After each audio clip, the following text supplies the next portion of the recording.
So have you ever struggled to know or define what discipleship is? Simply put, discipleship is when we see a greater worship of Jesus and then bring others along to do the same.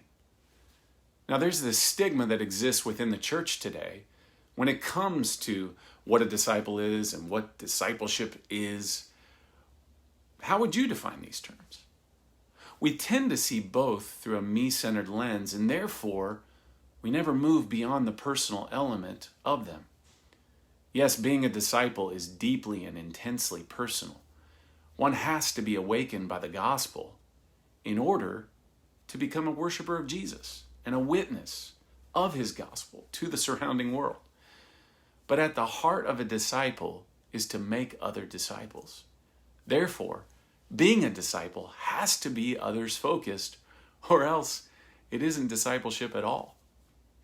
This coming January, as a church, we are going to take a deep dive into what the Bible says about discipleship.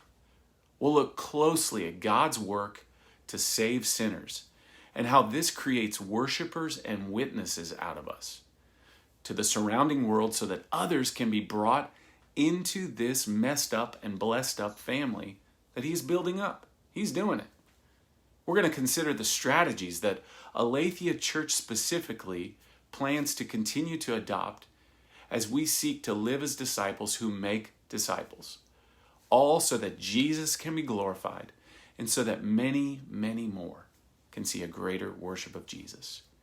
Will you join me over the next few weeks as we emphasize discipleship and how Aletheia is going to continue to be a church full of disciples who make disciples? I can't wait to see what God does. See you soon.